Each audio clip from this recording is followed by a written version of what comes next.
चल रहा था निर्गुण भक्ति की ज्ञानाश्रय काव्य धारा के प्रतिनिधि कवि कबीरदास। कवि कबीरदास की साखी पे हम चर्चा कर चुके थे। उसके बाद दूसरी जो रचना थी शबद के भी 6 पद हम पढ़ चुके थे। अगला जो 7वां पद था वो था मन रे जागत रहिए भाई। कबीरदास जी कह रहे हैं अपने मन को संबोधित करते हुए कह रहे हैं, देखिए क्या कह रहे हैं, मन रे जागत रहिए भाई, गाफिल होय वस्तु मत खोवे, चोर मुसे घर जाई।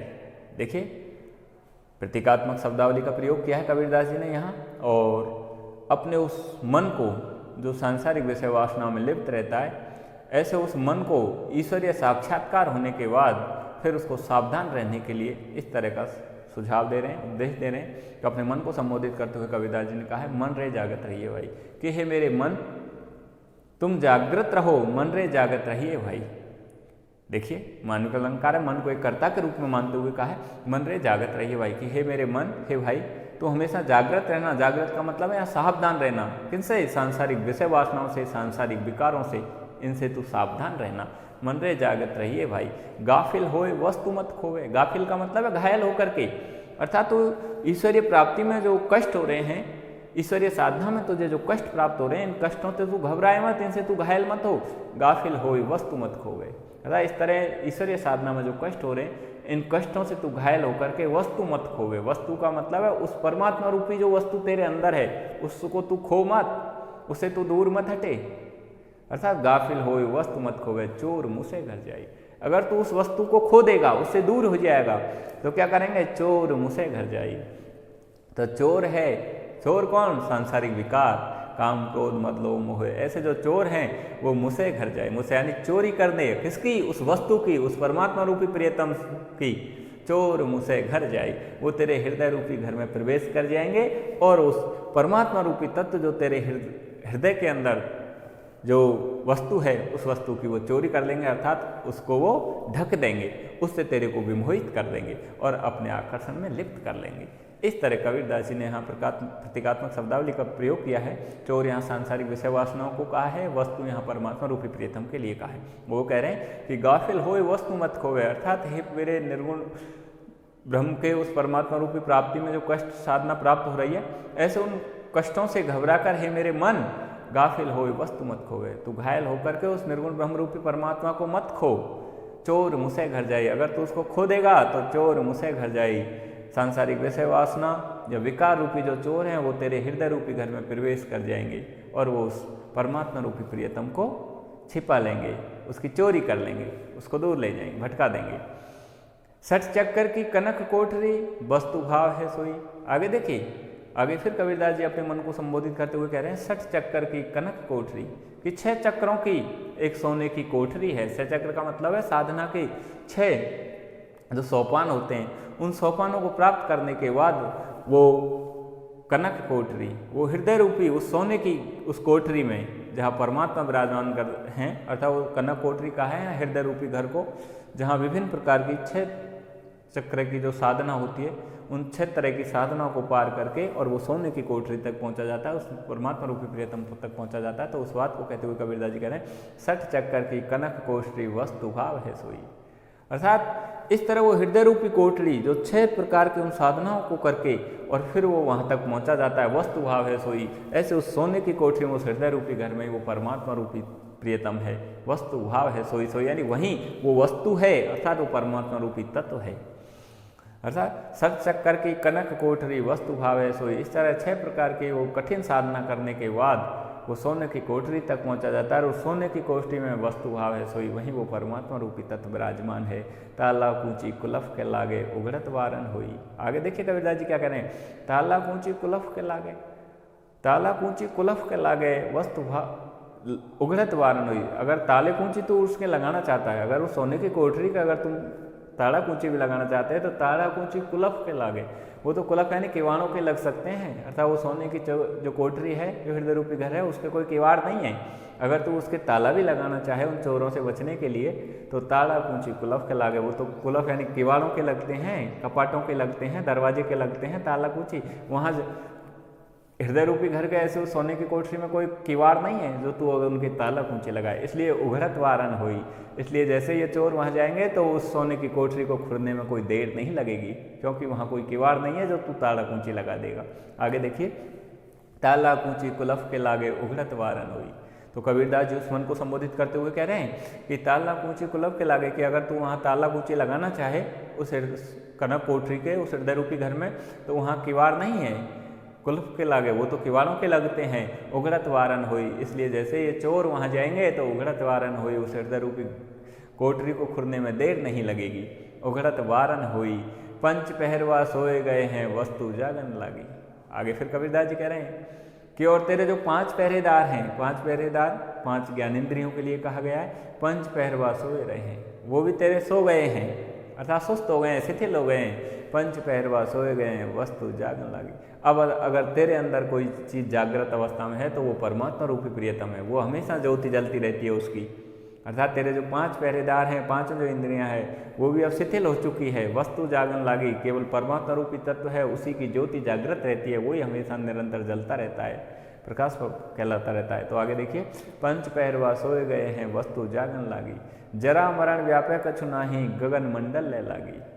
आगे कबीरदास जी कह रहे हैं, और जैसे ही वो परमात्मा रूपी प्रियतम की जो ज्योति है, वो जैसे ही जागन लागी का मतलब वो जैसे ही जलने लग जाएगी तो जरा मरण व्यापे नहीं गए। तो फिर हेमंत तेरे को जरा मरण भय व्यापे नहीं गए, फिर तेरे को वृद्धावस्था का और मृत्यु का कोई भी भय व्याप्त नहीं हो सकता, अर्थात फिर तू अजर अमर हो जाएगा। वो जरा मरण व्यापे कछु नाही, गगन मंडल ले लागी। इसलिए तू अपनी इस लय को कहाँ लगा, गगन मंडल ले लागी। इसलिए तू उस गगन मंडल से, उस आकाश मंडल से, अर्थात उस परमात्मा रूपी प्रियतम में ही अपनी लगन को लगा। गगन मंडल ले लागी, करत विचार मन ही मन उपजो, ने कहीं गया न आया। आगे देखिए कबीरदास जी कह रहे हैं, यहाँ निर्गुण ब्रह्मरूपी परमात्मा की उस सर्वव्यापकता को लेकर कबीरदास जी कह रहे हैं, करत विचार मन ही मन उपजी। इस तरह कबीरदास जी कह रहे हैं कि हे मन, करत विचार, तू मन विचार कर, करत विचार मन ही मन उपजी। हे मन, तू इस तरह विचार कर, मन में ही उस परमात्मा रूपी प्रियतम को इस तरह पैदा कर, करत विचार मन ही मन उपजी। ऐसा इस तरह विचार करके देख, वो मन में ही पैदा होने वाला है, वो निर्गुण ब्रह्म रूपी परमात्मा। करत विचार मन ही मन उपजी, न कहीं गया न आया। इसके लिए न कहीं तेरे को जाना है न कहीं आना है। कहे कबीर संशय सब छूटा। कबीरदास जी कह रहे हैं कि जब मन ही मन में वो परमात्मा रूपी प्रियतम उत्पन्न हो जाएगा और जब उसके लिए कहीं आना जाना नहीं पड़ेगा, तो कहे कबीर संशय सब छूटा। तो कबीरदास जी कह रहे हैं, तेरे अंदर ही मन जितने भी जो संशय है परमात्मा को लेकर के, जो भ्रम बना हुआ है कि परमात्मा है भी या नहीं है, वो सब छूट जाएंगे, वो सब व्यर्थ हो जाएंगे। कहे कबीर संशय सब छूटा, राम रतन धन पाया। और तेरे को निर्गुण ब्रह्म रूपी जो राम है वही रतन के रूप में धन प्राप्त होगा। इस तरह यहाँ इस पद के माध्यम से कबीरदास जी अपने मन को संबोधित कर रहे हैं और निर्गुण ब्रह्म रूपी राम को ही एक रतन के रूप में धन बतला रहे हैं।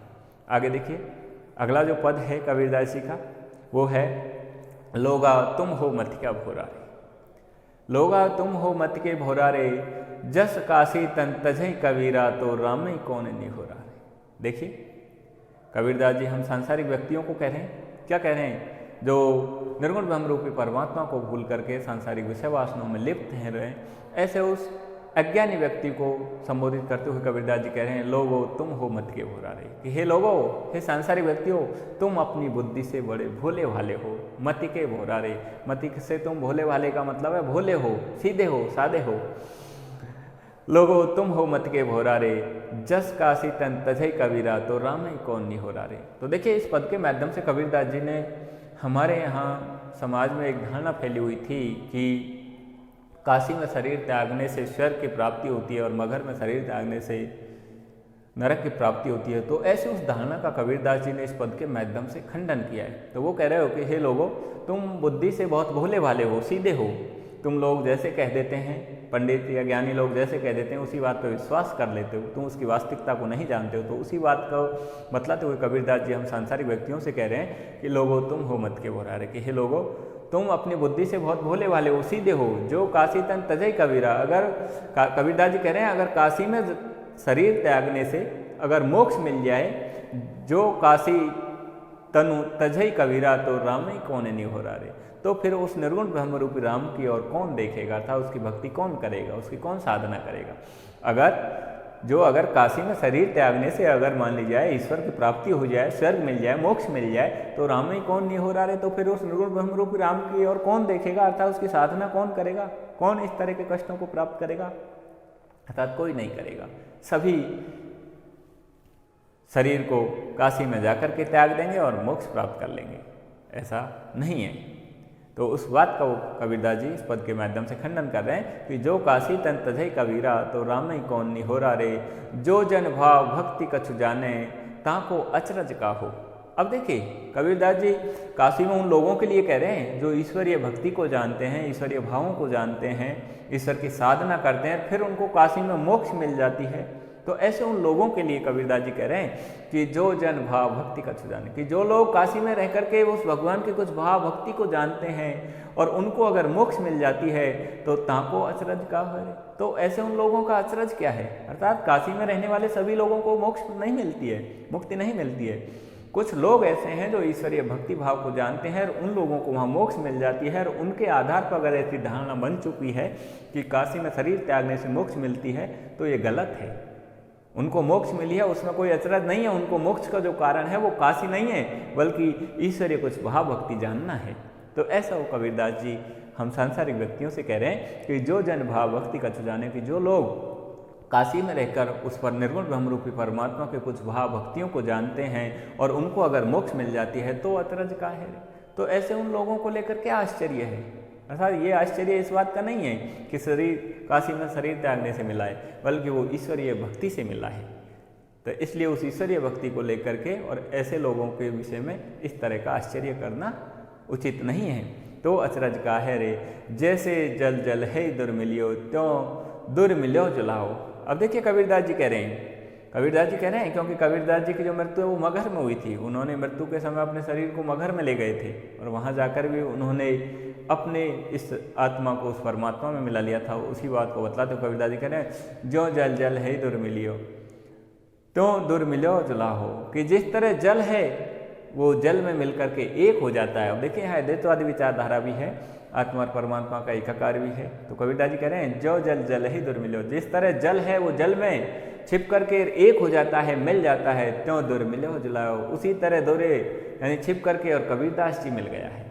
अर्थात जिस तरह जल है वो जल में मिलकर के एक हो जाता है, उसी तरह कबीरदास जी की जो आत्मा है वो मगहर में जाकर भी उस परमात्मा रूपी प्रियतम में मिलकर के एक हो गई है। तो जो जल जल है दुर्मिलियो, त्यों दुर्मिलियो जुलाहो, कहे कबीर सुनेहु रे लोई, भरमीन भूले कोई। इसी बात को लेकर कबीरदास जी कह रहे हैं, कहे कबीर सुनेहु रे लोई, इसलिए हे लोगों सुन लीजिए, भरमीन भूले कोई। इस तरह के इस भ्रम में कोई भी मत रहो कि काशी में शरीर त्यागने से मोक्ष मिलती है। काशी में शरीर त्यागने से मोक्ष नहीं मिलती है, ईश्वरीय भक्ति करने से और उसकी भावनाओं को जानने से ही भक्ति मिलती है। तो इस बात को कबीरदास जी कह रहे हैं, कह कबीर सुनेहु रे लोई। कबीरदास जी कह रहे हैं इसलिए हे लोगों सुन लीजिए, भरमीन भूलें कोई भी इस तरह के भ्रम में मत रहो। कौन से भ्रम में, कि काशी में शरीर त्यागने से मोक्ष मिलती है। मोक्ष केवल ईश्वरीय भावनाओं से मिलती है, ईश्वरीय भक्ति से मिलती है, चाहे वो मगहर में रहो चाहे वो काशी में रहो। आगे फिर कह रहे हैं कबीरदास जी, क्या काशी क्या मगहर ऊसर हृदय राम जो हुई। आगे उस बात को बतलाते हुए कबीरदास जी कह रहे हैं, क्या काशी क्या मगहर, कि न तो किसी काशी का महत्व है और न ही मगहर का महत्व है। क्या काशी क्या मगहर, ऊसर हृदय राम जो हुई, ऊसर हृदय राम जो, अगर हृदय में राम का निवास है तो न कोई काशी महत्व रखती है न मगहर है। इसका मतलब है स्थान की कोई महत्वता नहीं है, ईश्वरीय भक्ति ही सर्वश्रेष्ठ है। इस बात का खंडन, इस बात को बतलाते हुए कबीरदास जी कह रहे हैं कि उन्होंने स्थान के आधार पर जो इस तरह का जो भ्रम समाज में फैला हुआ था कि काशी में शरीर त्यागने से मोक्ष मिलती है, मगहर में शरीर त्यागने से नरक मिलता है, इस बात का खंडन करते हुए कबीरदास जी ने कहा कि स्थान का इसमें महत्व नहीं होता है। इसमें महत्व होता है कि ऊसर हृदय राम जो हो, कि हृदय में राम का निवास होना चाहिए, हृदय में राम के या निर्गुण ब्रह्म रूपी परमात्मा के प्रति इस तरह की भक्ति भाव होनी चाहिए। उस भक्ति भाव के माध्यम से ही हमको मोक्ष प्राप्त होती है, न कि काशी में या कहीं स्थान विशेष पर शरीर त्यागने से मोक्ष मिलती है। इस तरह कबीरदास जी ने इस पद के माध्यम से यहाँ निर्गुण ब्रह्म रूपी परमात्मा की भक्ति में लीन होने के लिए कहा है, और स्थान की जो इस तरह की जो धारणा समाज में फैली हुई थी कि स्थान विशेष का महत्व होता है, उसका इन्होंने इसमें खंडन किया है। धन्यवाद। आज इतना ही पढ़ाई।